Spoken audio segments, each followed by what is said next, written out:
আসসালামু আলাইকুম বন্ধুরা, আল্লাহর অশেষ রহমতে আশা করি আপনারা সকলে ভালো আছেন। আর আপনারা দেখছেন এমডি ভয়েস টিভি। একদিন মহান আল্লাহ তাআলা ফেরেশতাদের মজলিসে ঘোষণা দিলেন, আমি পৃথিবীতে আমার খলিফা বা প্রতিনিধি তৈরি করতে যাচ্ছি। এ বিষয়ে তোমাদের মতামত কি? তখন ফেরেশতারা বলল, আপনি আবার কেন আর এক জাতীয় প্রাণী সৃষ্টি করতে চান যারা পৃথিবী থেকে ঝগড়া ফ্যাসাদ ও খুন খারাপিতে লিপ্ত হবে? তার চেয়ে আমরাই তো আপনার গুণ কীর্তন ও পবিত্রতা বর্ণনায় দিনরাত ব্যস্ত থাকি। এটি কি উত্তম নয়? আল্লাহ তাআলা তদুত্তরে বললেন, আমি যা জানি তোমরা তা জানো না। এরপরে আল্লাহ তাআলা হযরত জিবরাইল আলাইহিস সালামকে পৃথিবী থেকে এক মুষ্টি মাটি আনার জন্য হুকুম দিলেন। আল্লাহর হুকুম মোতাবেক হযরত জিবরাইল আলাইহিস সালাম পৃথিবীতে এসে যখন মাটি তুললেন, তখন মাটি চিৎকার দিয়ে জিজ্ঞেস করল, হে জিবরাইল আলাইহিস সালাম, তুমি আমাকে কোথায় নিয়ে যাচ্ছ? তখন জিবরাইল আলাইহিস সালাম বললেন, তোমাকে আল্লাহ তাআলার আদেশে বেহেশতে নিয়ে যাচ্ছি। সেখানে তোমার দ্বারা আল্লাহ তাআলা এক নতুন মাখলুক সৃষ্টি করবেন। তখন মাটি বলল, তুমি আমাকে নিও না, আমাকে রেখে দাও। কারণ যে জাতি আল্লাহ সৃষ্টি করবেন তারা আবার নাফরমানি করে আল্লাহ তাআলার শাস্তি ভোগ করবে। আমি তাদের শরীরে থাকলে সে আযাব ভোগ করতে পারবো না। অতএব তুমি এ বিষয়ে আল্লাহ তাআলার নিকট আমার পক্ষ থেকে ক্ষমা প্রার্থনা করো। অতঃপর হযরত জিবরাইল আলাইহিস সালাম মাটির কথা শুনে খালি হাতে আল্লাহর দরবারে ফিরে গেলেন এবং আল্লাহর নিকট মাটির আবেদনের কথা বললেন। তখন আল্লাহ তাআলা হযরত মিকাইল আলাইহিস সালামকে পৃথিবীতে প্রেরণ করেন। তিনিও মাটির কাকুতি মিনতির কারণে খালি হাতে আল্লাহর দরবারে ফিরে গেলেন। এভাবে ইসরাফিলও ফিরে গেলেন। সর্বশেষ হযরত আজরাইল আলাইহিস সালামকে পৃথিবীতে প্রেরণ করা হয় এক মুঠো মাটি আনার জন্য। তখন মাটি বলল, তুমি আমাকে নিও না, আমাকে রেখে দাও। কারণ যে জাতি আল্লাহ সৃষ্টি করবেন তারা আল্লাহর নাফরমানি করে আল্লাহ তাআলার শাস্তি ভোগ করবে। আমি তাদের শরীরে থাকলে সে আযাব আমাকেও ভোগ করতে হবে। অতএব তুমি এ বিষয়ে আল্লাহ তাআলার নিকট আমার পক্ষ থেকে ক্ষমা প্রার্থনা করো। তখন আজরাইল আলাইহিস সালাম মাটির কথা শুনে বললেন, আমি তোমার কথায় ফেরত যাব না, আল্লাহর আদেশ অবশ্যই পালন করব। তাই তিনি মাটি নিয়ে আল্লাহর দরবারে হাজির হলেন। তখন আল্লাহ তাআলা বললেন, হ্যাঁ, তোমার জন্য এতটুকু শক্তি প্রাণ বাঞ্ছনীয়, না হলে তুমি পৃথিবীর সকল প্রাণীর জান কবজ করতে সক্ষম হতে না। যাও, আজ থেকে বনি আদম আলাইহিস সালামের জান কবজের ক্ষমতা তোমাকে অর্পণ করলাম। এরপর মাটিটুকু মক্কার নিকটবর্তী এক পাহাড়ের উপর রেখে দিলেন। সেখানে মাটি বৃষ্টিতে ভিজল এবং রোদে শুকালো। এভাবে কয়েক বছর অতিবাহিত হবার পর মাটি হযরত আদম আলাইহিস সালামের চেহারা রূপ নিল। তখন আল্লাহ তাআলা আদম আলাইহিস সালামের শরীরটাকে বেহেশতে নিয়ে গেলেন এবং সেখানে দীর্ঘদিন রূহবিহীন অবস্থায় পড়ে থাকে। এর মধ্যে ফেরেশতারা এসে মূর্তিরূপী আদম আলাইহিস সালামকে দেখে যেত। একদিন শয়তান এসে আদম আলাইহিস সালামের শরীরটা ভালো করে দেখল এবং বিদ্রূপের হাসি হাসল। পরে তার নাক দিয়ে প্রবেশ করে পেটের মধ্যে দিয়ে সব নারী নক্ষত্র তদারক করে আসলো। পরক্ষণে ঘৃণা ভরে থুতু নিক্ষেপ করল। আল্লাহ তাআলা অত্যন্ত শখ করে এ প্রাণী সৃষ্টি করেছেন এবং এর মর্যাদা সকলের ওপরে দান করার কথা ঘোষণা করেছেন। তাতে শয়তান খুব ঈর্ষান্বিত এবং মনে মনে আদম আলাইহিস সালামের প্রতি যথেষ্ট হিংসা পোষণ করতে থাকে। এমনকি ফেরেশতাদের নিকট কথা প্রসঙ্গে বলেছে যে আল্লাহ তাআলা তার সময়ে সৃষ্টি বনি আদম আলাইহিস সালামকে পৃথিবীতে প্রেরণ করার পরে উপযুক্ত প্রতিদান পাবেন। এদের অধিকাংশ মানুষ তার সঙ্গে বেঈমানি করবে এবং তার প্রতি বিদ্রোহ ঘোষণা করবে। তখন আল্লাহ তাআলা বুঝবেন তিনি কি ভুল করেছেন। ফেরেশতারা আজাজিলের মন্তব্য, বিশেষ করে আল্লাহ তাআলার প্রতি তার অশ্রদ্ধার কথা শুনে বলে উঠল, আস্তাগফিরুল্লাহ। একসময় আল্লাহ তাআলা ফেরেশতাগণের মধ্যে সর্বশেষ মর্যাদাবান ফেরেশতা হযরত জিবরাইল আলাইহিস সালাম, হযরত মিকাইল আলাইহিস সালাম, হযরত ইসরাফিল আলাইহিস সালাম ও হযরত আজরাইল আলাইহিস সালামকে হুকুম দিলেন, তোমরা আরশে আজিম থেকে আদম আলাইহিস সালামের রূহ এনে তার দেহের মধ্যে পুরে দাও। অতঃপর ফেরেশতাগণ আল্লাহ তাআলার আদেশক্রমে নূরে মুহাম্মাদি পরিপূর্ণ আদম আলাইহিস সালামের রূহ মূল্যবান হীরা জহরতের পাত্রে করে দেহের নিকটে নিয়ে আসেন। আসমান জমিনের সব ফেরেশতা এসে আনন্দে মাতোয়ারা হয়ে গেল। আল্লাহ তাআলার নিজস্ব এ অনুষ্ঠানে সকল ফেরেশতারা অংশগ্রহণ করল, কিন্তু আজাজিল সেখানে অনুপস্থিত ছিল। এ অনুপস্থিতি দ্বারা তার মনোভাবের অনেকটা প্রকাশ ঘটে। ফেরেশতারা বিষয়টি নিয়ে আলোচনা করছিল। আল্লাহ তাআলা তাদেরকে বললেন, তাকে তার ভাগ্য নিজ হাতে গড়ে নিতে দাও, আর তোমরা তোমাদের কর্তব্য সম্পাদন করে যাও। অতঃপর রূহকে আদম আলাইহিস সালামের শরীরে প্রবিষ্ট হতে বলা হয়। সে বলল, হে রাব্বুল আলামিন, আমি আদম আলাইহিস সালামের রূহ নূরের তৈরি আর এ শরীরটা মাটির তৈরি, তাই এর মধ্যে আমি কিভাবে থাকব? তখন আল্লাহ বললেন, নূরে মোহাম্মদের উজ্জ্বলতায় এ মাটির শরীর ও উহার রক্ত মাংস সবকিছু নূরে পরিণত হবে। এরপর আদম আলাইহিসসালামের মাথার ওপর রেখে দেওয়া হলো। তখন তার মস্তিষ্ক ও জ্ঞান বুদ্ধির বিকাশ ঘটল।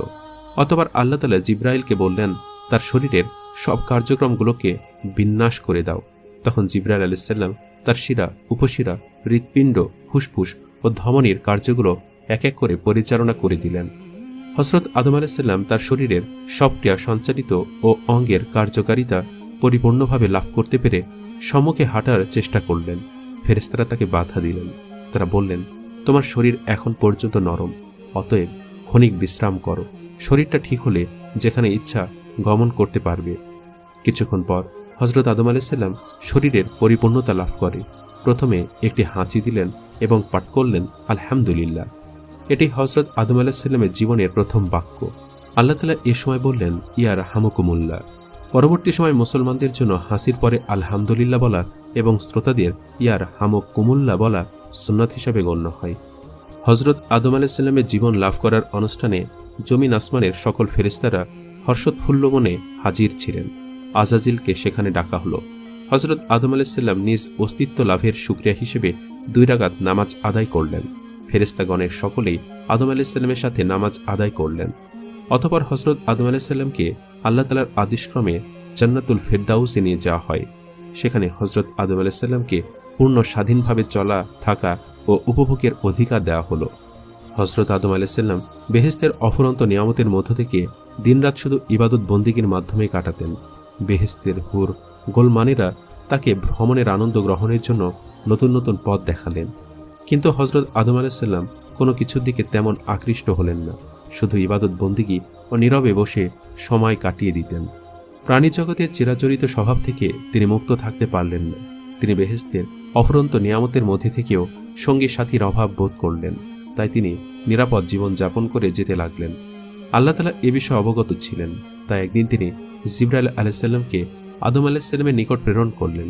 জিবরাইল আলাইহিসসালাম আদম আলাইহিসসালামের কাছে গিয়ে জিজ্ঞেস করলেন, ভাই আদম, বেহেশতে আপনার কি রকম লাগছে? উত্তরে আদম আলাইহিসসালাম বললেন, সবই ভালো লাগে।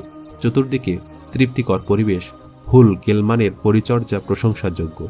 তবুও প্রাণে যেন কিসের এক অভাব অনুভব করছি, যা আমি আপনাকে বুঝিয়ে বলতে পারবো না। আপনি আল্লাহ তাআলার নিকট থেকে জেনে নেবেন এটা কিসের অভাব অনুভব করছি। তখন জিবরাইল আলাইহিসসালাম বললেন, হ্যাঁ, আমি আপনার এই অভাবের খবর জানি। আল্লাহ তাআলা আমাকে এই অভাব পূরণ করে দিবার পদ্ধতি বলে দিয়েছেন। আমি শীঘ্রই সে ব্যবস্থা গ্রহণ করছি। এ বলে জিবরাইল আলাইহিসসালাম সেদিনের মতো চলে গেলেন।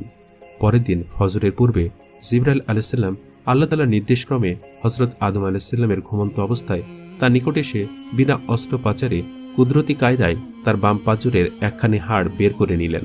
অতঃপর উহার উপর রক্ত, মাংস ও চামড়ার আবরণ দিয়ে সজোরে ফুঁক দিলেন। অমনি এক অপরূপ নারী আকৃতিতে পরিণত হল। অতঃপর তিনি দ্বিতীয়বার তার মুখে ফুঁক দিলেন। অমনি তার রূহ শরীরে প্রবিষ্ট হল। তৃতীয়বার তিনি যখন আরেকটি ফুঁক দিলেন, তখন সে নারী উঠে বসলেন এবং নিজের মুখে পর্দা দিয়ে লজ্জার অনুভূতি প্রকাশ করলেন। এ সময় জিবরাইল আলাইহিসসালাম হযরত আদম আলাইহিসসালামকে ঘুম থেকে জাগ্রত করলেন। হযরত আদম আলাইহিসসালাম জাগ্রত হয়ে সম্মুখে অপরূপ সুন্দরী, চন্দ্রের ন্যায় উজ্জ্বল এক যুবতীকে দেখে তন্ময় হয়ে সেদিকে তাকিয়ে থাকলেন। তখন হযরত জিবরাইল আলাইহিসসালাম বললেন, ইনি হলেন আপনার জীবন সঙ্গিনী বিবি হাওয়া। হযরত আদম আলাইহিসসালাম তার জীবন সঙ্গিনীর সুসংবাদ শুনে অত্যন্ত আনন্দিত হলেন। তার প্রাণের যে অতৃপ্তি ছিল তা যেন নিমিষে দূরীভূত হল। হৃদয়ের মাঝে অপরন্ত প্রেমের বাণটিকে উন্নত তরঙ্গের ন্যায় চতুর্দিকে আশ্রে পড়তে লাগল। কি যে তৃপ্তি, কি যে আনন্দ, কি যে মায়া তখন তার অন্তরে বিরাজ করছিল, তার বর্ণনা দেওয়া কারো পক্ষে কোনোদিন সম্ভব নয়। কথিত আছে, পৃথিবীতে আল্লাহ তাআলা কয়েকজন নারীকে অপরূপ সৌন্দর্য দান করেছিলেন। তাদের মধ্যে বিবি হাওয়ার সৌন্দর্য ছিল অন্যতম।